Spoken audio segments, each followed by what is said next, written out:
Hey guys, Chairman here, back on the Tressa's Collectibles channel with a final Revue Starlight Re-Live video. This time we'll be talking about cards from both Revue Set 1 and also Revue Set 2, the Re-Live set, that you might want to pick up in preparation for Revue Starlight Set 3, the movie set that is coming just around the corner, not too far in the future. Now, if you guys have been watching our Revue Starlight Re-Live content, you'll pretty much get to see that it's not really the most modern or competitive set. This set was originally released in the Japanese version of the game in 2019, and of course 4 years of power creep and card design improvements have really left this set lacking in a lot of different ways. So moving forward with the movie set that was released earlier last year in the Japanese version of this game, we definitely get to see a lot of modern effects, and because of that, most of the cards, specifically the climax combos from both set 1 and set 2, are just not going to be up to par. However, there are still quite a few cards that I think are very much worth picking up from these two sets if you want to play Revue Starlight Movie at its highest potential. Not to mention, there are also a lot of cards from Revue Starlight, the movie set, that specifically reference cards from set 1. No cards from set 2, just set 1. And, you know, maybe those are also some synergies that you guys might be interested in. So I'll cover all of that here in this video. So just look forward to it. So this is my top 8 cards to get from Revue Starlight set 1 and set 2. Now, before we begin our top 8 list, I would like to address what I alluded to earlier, which is the list of cards that are referred to by name on cards from the movie set that appear in set 1. Now, I don't want to spend too much time talking about these cards specifically because by and large, this entire list is relatively, has not seen a lot of competitive play in Japanese. And yeah, for the most part, a lot of these synergies are not very powerful, although they are quite flavorful and interesting in that way. So I'm just going to go run through the list of the cards so that you guys are aware of what cards do have these synergies, so that if you want to play every single combination of these cards, you would like to pick up these cards sooner rather than later. So starting off the list, we have the level 3 When the Flower Blooms Hikari Kagura, the double rare from set 1. This is referred to by name on a 2/1 Hikari counter in the movie set.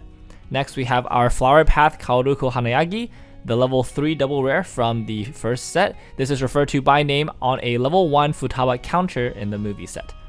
Moving on, we have Period I Want to Protect Nana Daiba, the double rare level 3 from the first set, is referred to by name on a level 0 Nana in the movie set.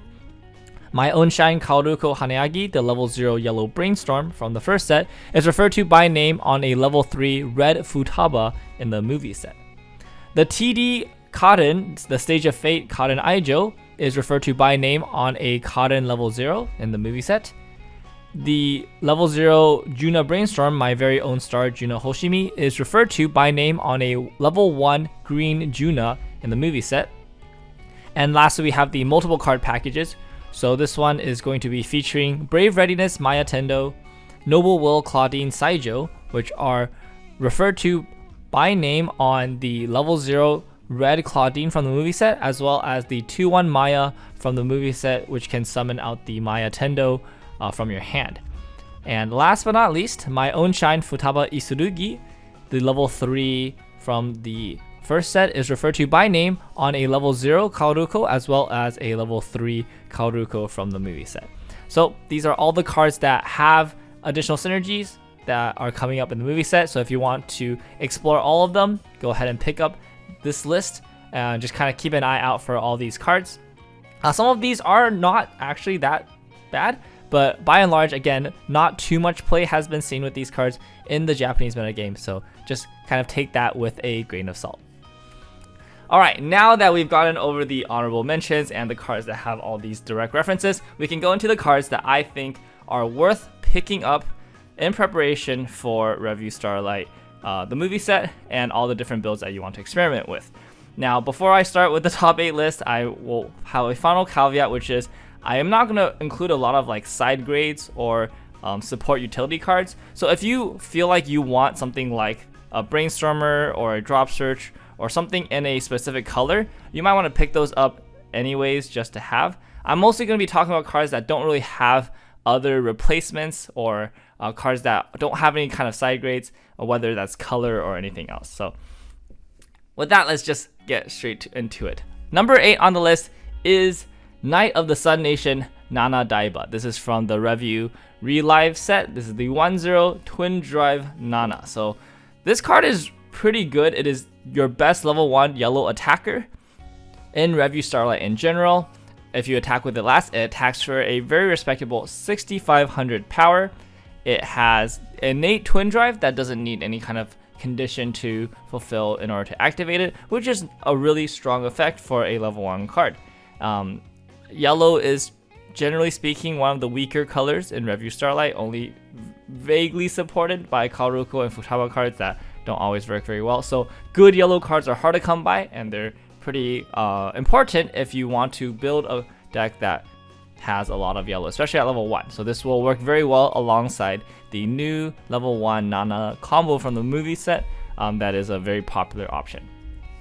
Number 7 on the list, it is Idle Banter for 2, Yachio and Meifan. This is the drop search from Relive. It is blue, it is for Seekfield Institute of Music, but we can play it in any Relive deck or any Revue deck because it works for any Revue character. This is the best non-PR drop search. There are PR drop searches that are worth your attention, and but their PR isn't relatively hard to get. This is the only one that you can really get easily from just sets. It comes with additional mill. The mill 2 is mandatory, but it is additional mill, and if you do the drop search effect, that is 3 cards you're removing from your deck, which is pretty good for a drop search to have that kind of extra utility. And most importantly, it has the best girl on the art. So yay, good plus for that. Alright, number 6 is the Musketeer D'Artagnan Karen Aijo. This is the best drop salvage in Revue, very similar to the drop search that we just looked at earlier. It also has additional mill. It is mandatory, mill 2. However, this card's mill is way better, whereas the previous card, you needed to hit a climax in order to give power. This card will get power if you hit Revue characters, and so very often this card is going to be swinging for 4,000 power if you mill 2 Revue characters, which is really good for attacking with at level 0. Specifically, why this places better than the drop search that we looked at earlier is because it has great synergy with the level 3 Hikari combo from the movie. That combo searches on play, and so if you don't have the target that you're looking for in the deck, but you do have this drop salvage, you can search the drop salvage and then use the drop salvage to salvage the target from your waiting room.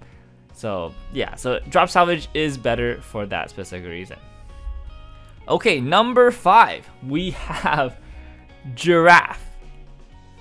This is not a meme. This card is actually quite phenomenal, and the first effect is really what we're here for. When your other Revue character or this card is placed on the stage from your hand, you may look at the top card of your deck and you return it to its original place. Basically, you always have top card knowledge as long as you're playing characters from your hand to the field. Why this is so important is because there are a lot of cards in Revue that care about what the top card of your deck is or get additional benefits from what the top card of your deck is. A really great example in the upcoming Revue movie set is the 2/1 Cotton combo that when you attack, you can reveal the top card of your deck, and if it's a Revue or the specific 3/1 event, you can add it to your hand. And with the Giraffe, you basically get to know what you are adding to your hand, which is really great.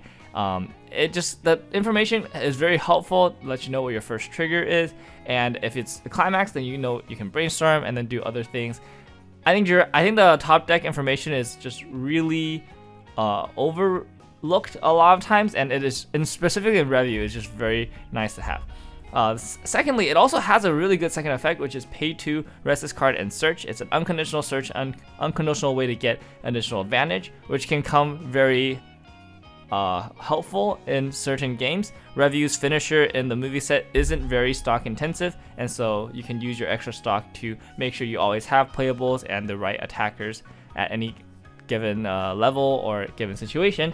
And last but not least, it is also yellow, and like I said, yellow does have a lack of good cards in the upcoming movie set, so we will be playing a lot of the good yellow cards from the sets before. Alright, moving on. Number 4 is Phantom Nana Daiba. It is the clean cut from the Relive set. This is the only clean cut in Revue. It is decently sized at 3000 power if you have 2 or more other Revue characters. It also gets a bonus +1 level, which can come up good against some stuff like bombs and other things that care about level 0.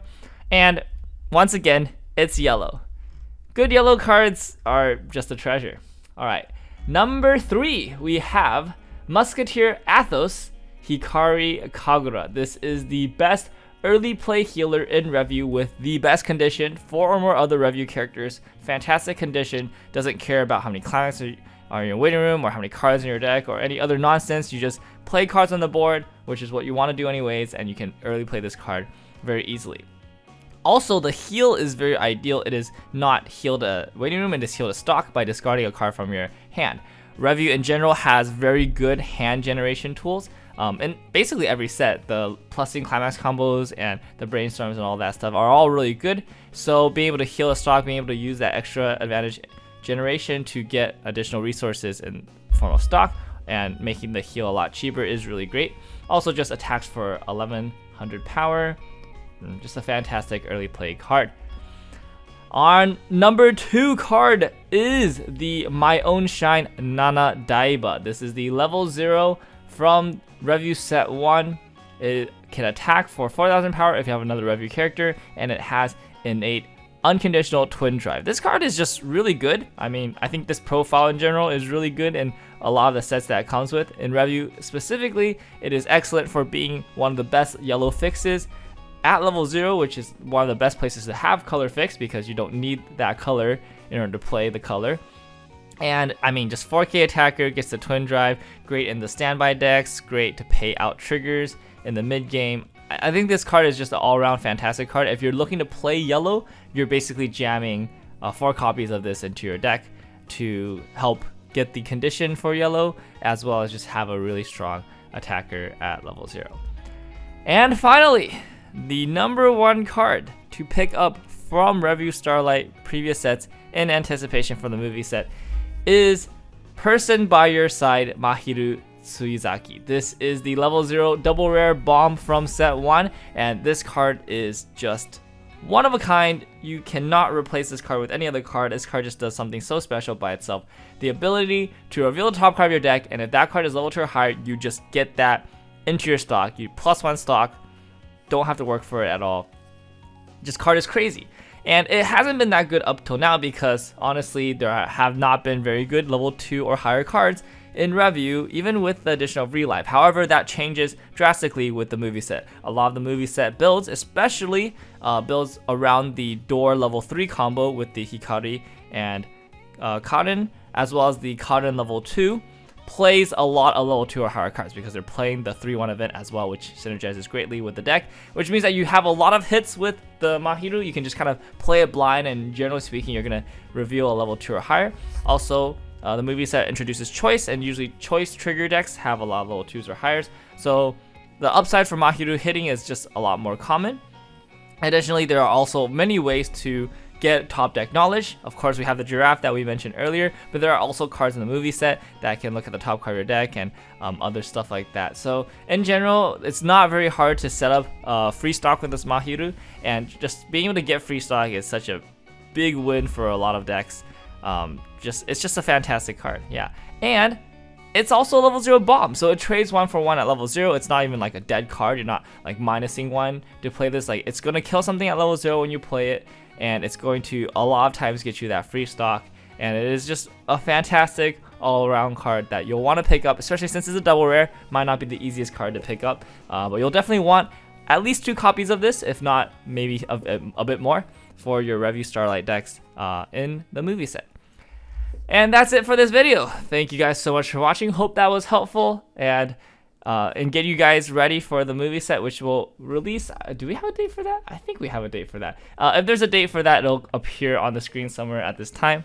Thank you guys so much for watching, and hope you guys enjoyed the Revue Starlight Relive content block here at Tressa's Collectibles. We'll be back very shortly with That Time I Got Reincarnated as a Slime Volume 3 just around the corner, so stay tuned for that. Until next time, this has been Simu, also known as Chairman, and hope you guys have a wonderful day. Peace.